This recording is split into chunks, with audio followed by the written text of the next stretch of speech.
అందరికీ నమస్కారం అండి. ఈరోజు మనం వృషభ రాశి వారి యొక్క జాతక ఫలితాలు కూడా తెలుసుకోబోతున్నాము. వృషభ రాశి వారికి నవంబర్ 30 అనగా ఆదివారం నాడు వీరి యొక్క జాతక ఫలితాలు కూడా తెలుసుకోబోతున్నాం. అయితే వృషభ రాశిలో ఎవరైతే ఇప్పుడే కొత్తగా మన ఛానల్ చూస్తున్నారో దయచేసి ఛానల్ సబ్స్క్రైబ్ చేసుకొని వీడియోకి లైక్ చేసి సపోర్ట్ చేయడం మాత్రం మర్చిపోకండి. మరి వీడియోని ఎక్కడ కూడా స్క్రిప్ట్ చేయకుండా చివరి చూసినట్లయితేనే మీకైతే పూర్తిగా అర్థమవుతుంది. రేపటి రోజున మీ యొక్క రాశి ఫలితాల ప్రకారం మీకు ఏ విధంగా ఉండబోతుందో తప్పకుండా తెలుసుకుందాము. మరి అంతకన్నా ముందుగా ప్రతి ఒక్కరికి కూడా ఏదో సమస్య ఉంటుందండి. సమస్యలు ఏమంటే ఏమంటారు కదా, అంటే ప్రేమ, పెళ్ళి, ఉద్యోగం, వ్యాపారం, ప్రేమించి మోసపోవడము, నాగదోషము, సంతానం లేకపోవడము, భార్యాభర్తల మధ్య గొడవలు, ధనం నేకలు లేకపోవడము, రాజకీయము, కోర్టు సమస్యలు, మీ మీద చెడు ప్రయోగాలు చేయటము, ఇలా ప్రతి ఒక్కరు కూడా ఏదో సమస్య ఉంటూనే ఉంటుంది. అయితే ఎక్కడెక్కడికో వెళ్ళి జ్యోతిష్యం చెప్పించుకొని నిరాశ చెంది ఉంటే ఒక్కసారి మన గురుగారిని కాంటాక్ట్ అవ్వండి. శ్రీ దుర్గాదేవి దివ్య ఆశీస్సులతో జ్యోతిష్యం చెప్పాను. మన గురుగారి పేరు శివరామదాస్ స్వామి గారండి.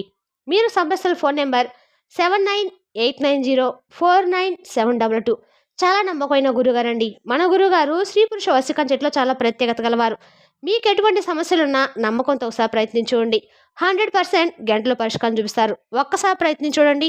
ఇక వివరాలకు వస్తే కనుక ముందుగా ఈ రాశి వారికి రేపటి రోజు జాతక ప్రకారము ఈ రాశి వారి యొక్క ఆరోగ్యం పరంగా ఆరోగ్య స్థానాధిపతి 6వ నెంబర్ అనమాట. అధిపతి 7వ నెంబర్లో ఉంటే 7వ ఇంట్లో కూర్చున్నాడు. ఆరోగ్యం చాలా బాగుంటుంది. రికవరీ లభిస్తుంది ఆరోగ్యం బాగాలేని వాళ్ళకి. గత కొద్ది మాసాలుగా మీరు పడుతున్న బాధలకు, కష్టాలకి, అన్ని రకాలుగా ఒత్తిడి అనేది రేపటి రోజు మీకు తొలగిపోతుంది. నేను చెప్పేది నిజమేనండి. మానసికంగా గందరగోళంగా ఉన్నారు. అది కుటుంబ సమస్య కావచ్చు, ఆర్థిక సమస్య కావచ్చు, మీ పేరు ప్రతిష్టలకు సంబంధించింది కావచ్చు, మీ గుర్తింపుకు సంబంధించిన సమస్య కావచ్చు. ఏది చేస్తున్నా వెనుకబడతనము మిమ్మల్ని నిరాశ పెడుతూ ఉంది. మానసికంగా గందరగోళంగా ఉన్నారు. ఇక ఈ స్థితి నుండి ఎప్పుడు బయటపడతాం భగవంతుడా అంటూ ఎన్నాళ్ళుగానో మీరు ఎదురు చూస్తూ ఉన్నారు ఈ రాశి జాతకులు. అలాగే ఏవైతే అనారోగ్య సమస్యలు కూడా మిమ్మల్ని పట్టి పీడిస్తున్నాయో వాటి నుండి రికవరీ జరుగుతున్నట్లుగా రేపటి రోజున మీకు అనిపిస్తుంది. మీరు రేపటి రోజున ఒకటికి నేర్చుకోబోతున్నారండి. ఏదో ఒక దానిలో జాయిన్ అయ్యే యోగాలు కూడా కనిపిస్తున్నాయి. అది ఏదైనా కావచ్చండి. అనారోగ్య సమస్య నుండి బయటపడడానికి యోగా, ధ్యానం ఇలాంటివి అలవాటు చేసుకోవచ్చు. లేకపోతే ఎవరైనా కొత్త మిత్రులతో సంభాషణ చేయడం మొదలు పెట్టచ్చు. లేదా మనసుకు నచ్చిన వారితో మీరు మనసు ఇప్పి మాట్లాడడం మొదలు పెట్టచ్చు. ఉద్యోగంలో జాయిన్ అవడం కావచ్చు. ఇలా ఏదో ఒక నూతన మార్గాన్ని వెతుక్కోబోతున్నారు. ఈ మార్గం అయితే మీరు వెతుక్కుంది కాదండి, భగవంతుడే మీకు అందజేస్తున్నాడు. ఈ యొక్క ఆలోచన మీకు స్ఫూర్తిస్తుంది. మొత్తంగా ఆరోగ్య పరిస్థితి అయితే బాగుంటుంది. ధనస్థితి గురించి మనం వేరువేరుగా మాట్లాడుకోవాలి. ధనస్థితి యొక్క అధిపతి శుక్రుడు. ప్రస్తుతము మీకేంటంటే 7వ ఇంట్లో కొంచెం బలహీనంగా ఉన్నాడు. కానీ సూర్యుడు కుజుడితో కలిసి కూర్చున్నాడు. తృతీయ భావంలో మీరు చూస్తే ఎక్కడో ఒక చోట బుధుడు ఇక్కడ కూర్చున్నాడు. కాబట్టి మొత్తంగా ఇలా ఉంటుందన్నట్లుగా గ్రహస్థితి చెప్తుంది. కావున మీకేంటంటే ఎటువంటి చింత అవసరం లేదు. బుధుడు మీ రాశిలో 7వ ఇంట్లో కూర్చున్నాడు కాబట్టి మీకు ధనాన్ని ఇస్తాడు. కాబట్టి మంచి ధనము, అదనపు ఆదాయం కూడా మీకు లభిస్తుంది. ఎవరైతే అదనపు ఆదాయ మార్గం గురించి అన్వేషిస్తారో ఈ రాశి జాతకులు ఇప్పటి వరకు టైట్గా ఉన్నా కూడా ఇక మంచి ఆ యొక్క మార్గం మీకు సుగమం అవుతుందన్నమాట. కానీ అనవసర ఖర్చులు చేయొద్దు. అనవసరంగా ధనాన్ని అప్పుగా ఎవరికి ఇవ్వద్దు. ఈ స్థితి మీకు అత్యంత చెడ్డదండి. ఈ యొక్క రోజున ఇలా చేస్తే కనుక ఇంకా ఎవరు మీకు సాయం చేయలేరు. గ్రహములు కూడా సాయం చేయలేరు. రేపటి రోజు మిమ్మల్ని మీరు కంట్రోల్ చేయండి. కుటుంబంపై, వాహనాలపై అకస్మాత్తుగా ఖర్చులు పెరగవచ్చు. కాబట్టి ఈ స్థితి సరిగా లేదని గుర్తుంచుకోండి. అకస్మాత్తుగా ఏదైనా ధనలాభం మీకు కలుగుతున్నట్లుగా రేపటి రోజు మీకు అనిపిస్తుంది.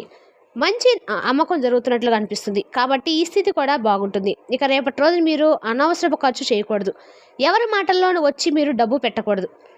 మీ ఉన్న డబ్బుని పొదుపు చేసుకొని నేర్చుకోండి. రేపటి రోజు వెచ్చలవిడి ఖర్చు తగ్గించుకోవడం వల్ల మీకు అండకాలు కూడా మంచిదండి. రేపటి రోజు మీరు ఎవరి మాటల్లోనూ వచ్చి అంటే పెద్ద నష్టం అయితే జరగబోతుంది. ఎవరికైనా సాయం చేయాలనుకున్నా, ఏదైనా డబ్బు గురించి మాట ఇవ్వాలి అనుకున్నా అది అతనితో వాయిదా వేయటమే మంచిది. ఇప్పుడు కుటుంబ భావం గురించి మనం మాట్లాడితే కుటుంబ భావం అధిపతి గురువు ప్రస్తుతం ఈ రాశి వారికి వక్రీకరణ స్థితిలో ఉన్నాడు. దీని ప్రభావమే గురువు కర్కాటక రాశిలో కూర్చున్నాడు.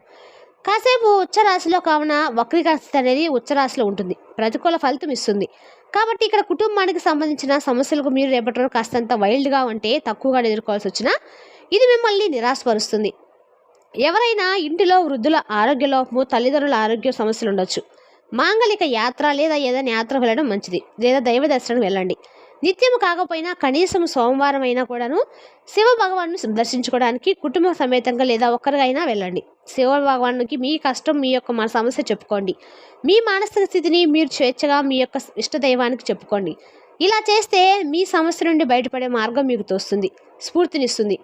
ఇక మళ్ళీ గురువు మిథున రాశి సంచారం జరిగే వరకు ఇలానే ఉంటుంది. కాబట్టి మీరు కొంచెం జాగ్రత్తగా ఉండండి. కుటుంబంపై ఎక్కువగా దృష్టి పెట్టండి. తీర్థయాత్ర యోగం కూడా కనిపిస్తుంది. కుటుంబంలో వృద్ధుల యొక్క తల్లిదండ్రుల ఆరోగ్యం ఏదైనా పాడైతే కనుక రికవరీ విషయంలో మీరు ఒక అడుగు ముందే ఉండండి. చిన్నగా ఆ విషయాన్ని పక్కన పెట్టద్దు. అలాగే ఎక్కడో ఒక చోట రేపటి రోజున మీరు సమయం గడపాలనుకుంటారు. అది దైవిక యాత్ర కావచ్చు, లేకపోతే ఏదైనా పిక్నిక్ ప్లాన్ చేయటము, టూర్ ప్లాన్ చేయటము కావచ్చు. దాని గురించి రేపటి రోజున ఇంట్లో చర్చ నడుస్తుంది. ఇంటిల్లిపాది కూడా ఈ విషయమే చాలా సంతోషంగా ఉంటారు. సంతానం గురించి మాట్లాడితే సంతానం చిన్నవారైనా పెద్దవారైనా విద్యార్థులైనా కూడాను వారికి రేపటి రోజున బాగుంటుంది. సంతాన విషయంలో మీకు ప్రేమ పెరుగుతుంది. వారి నుంచి కూడా మంచి చాలా వరకు కూడాను నవ్వులు పూయించే రోజుగా చెప్పొచ్చు. బద్ధకము ఉంటుంది, మొండితనం ఉంటుంది, కానీ సంతానంపై మీకు ప్రేమ ఎక్కువగానే ఉంటుంది. అలాగే ఆహారపు అలవాట్లో మార్పు తెచ్చుకోండి. కూర్చొని మేల్కొని అలవాట్లను కూడా జాగ్రత్త. ఎక్కువసేపు కూర్చొని పనిచేసే వారి విషయంలో రేపటి రోజు కాస్త బడలిక ఎక్కువగా అనిపిస్తుంది. రాత్రులు ఎక్కువగా మేల్కొని ఉండే వారి పట్ల కూడా రేపటి రోజున కాస్త అనారోగ్య సమస్య మొదలవుతుంది. అలాగే ఈ రాశి జాతకులు ఏంటంటే కనుక సంతాన విషయంలో చాలా వరకు కూడా రాహు వారి స్థానంలో కూర్చొని ఉన్నాడు. కావున వారి మాటల విషయంలో మీరే కొంచెం తగ్గి ఉండండి. ఇక వృత్తి స్థానంలో కూడా రాహు కూర్చొని ఉన్నాడు. అదనపు పని భారం ఉండవచ్చు. అలాగే రోగాల శాపం ఉండవచ్చు. అలాగే శత్రుభావం కూడా రేపటి రోజు పెరగవచ్చు. కాబట్టి మీరు ఏంటంటే కనుక కాంపిటీషన్ ఎక్కడ ఉన్నా, లేకపోతే మీ మనసులో ఏదైనా గందరగోళంగా ఉన్నా భగవంతునితోనే అవి చెప్పుకోండి. మీరు అనుకున్న పని చేయడంలో ఒక అడుగు ముందుగానే ఉండండి. రేపటి రోజున ఎవరైనా ఏదైనా ఒక మాట అన్నా దాన్ని సీరియస్గా తీసుకోవద్దు.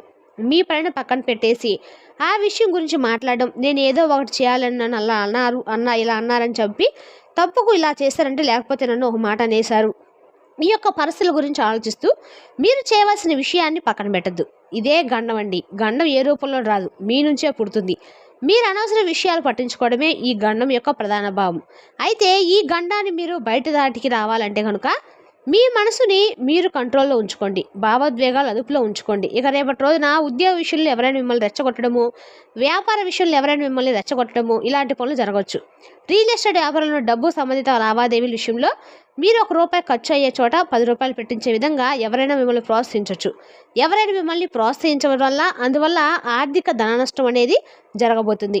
ఈ యొక్క నష్టాన్ని మీరు తగ్గించుకోవాలంటే ఎచ్చులకు పోవడము, ఎవరో ఏదో రెచ్చగొట్టారని రెచ్చిపోవడము, ఇలాంటి పనులు మాత్రం చేయకండి. వారు ఉన్నత అధికారులు కూడా కాకపోవచ్చు, లేకపోతే బాగా నమ్మిన వారు మీ వారు కూడా కావచ్చు. మీ పట్ల రెచ్చగొట్టడానికి ప్రయత్నించవచ్చు. దానికి సంబంధించిన యోగం గండం రూపంలో కనిపిస్తుంది. ఎందుకంటే శనిచంద్రుల ఇది కనిపిస్తుంది. దాని ప్రభావం పుడుతుందన్నమాట. మిమ్మల్ని రెచ్చగొట్టడానికి ప్రయత్నిస్తారు. ఆవేశంలోనూ, అహంలోనూ, అపోహలో కూడాను ఉద్యోగం వదిలివేయటము, లేదా వ్యాపారంలో రిస్కో పెట్టడము, ఇలాంటి పరిస్థితులు అయితే కనిపిస్తున్నాయి. కావున మీరు వాటి జోలికి వెళ్ళొద్దు. భావోద్వేగాన్ని అదుపులో ఉంచుకోండి. ఆహాన్ని విడిచిపెట్టండి. అంతా శివనామస్మరంతో పరమేశ్వరుని దగ్గరగా ఉంటా ప్రయత్నించండి. రేపటి రోజున అలాగే సహోద్యోగ మాటలు నమ్మకూడదు. వారి యొక్క కుట్రలు సఫలమవుతాయి. కావున మీరు ఏంటంటే కనుక వారి మాటలు నమ్మితే తిరిగి మీరే గాయపడవచ్చు. కాబట్టి గుర్తుంచుకోండి. అలాగే రేపటి రోజున సాధారణంగా ఉన్న ఏదైనా ఒక కుట్ర శత్రువుల రేపటి రోజున పాచికలా పారవచ్చు. ఆ కుట్ర ఏదైతే ఉంటుందో దాన్ని చేసిన వారు కూడాను మిమ్మల్ని నవ్వుతూనే మాట్లాడుతూ ఆ కుట్రలోకి తోసేస్తారు. వారు శాంతంగా ఉంటారు, కానీ మీ జీవితం మొత్తాన్ని కూడాను మీరు నష్టపోయేలాగా చేస్తారు. కావున ఎవరి మాటను పట్టించుకోవద్దు. మీ పనిలో ఆటంకం ఎదురైనా కూడాను ఆటంకాలను తొలగించుకుంటూ ముళ్ళ కంపను పక్కకు తోస్తూ మీరు రహదారిని ఏర్పాటు చేసుకోవాలి. ఇంతటి కష్టం వచ్చింది, ఇంకా ఈ కష్టం పగవారికి కూడా రాకూడదన్నట్లుగా మీకు అనిపిస్తుంది. కానీ భగవంతుని పరీక్షాకాలం మీదుగా మీరు ఖచ్చితంగా గుర్తుంచుకోండి. ఇక ఈ పరీక్షలో మీరు విజయాన్ని ఖచ్చితంగా సాధిస్తారు. ఈ పరీక్షలో విజయాన్ని సాధించండి. అలాగే మీకు మీ జీవిత భాగస్వామి మధ్యన మూడో వ్యక్తి ప్రమేయాన్ని రేపటి రోజు విలువరించండి. లేదా మానసికంగా కూడా కృంగిబాటు మొదలవుతుంది. వృత్తిపరంగా, వ్యాపార పరంగా అంటే ఇంటా బయట పర్సనల్గా కూడాను మీకు సమస్య రాబోతుంది. ఏ రూపంలో ఏ సమస్య ఎటువైపు పొంచుకొని ఉందో మీరు గమనించుకోలేరు కదండి. కాబట్టి రేపటి రోజున జాగ్రత్తగా ఉండండి. మౌనం పాటించండి. మరి తెలుసుదా కానీ ఈ రాశి వరకు జాతక ఫలితాలను తిరిగి రేపటి వీడియోలో మళ్ళీ కలుసుకుందాం. Thank you for watching.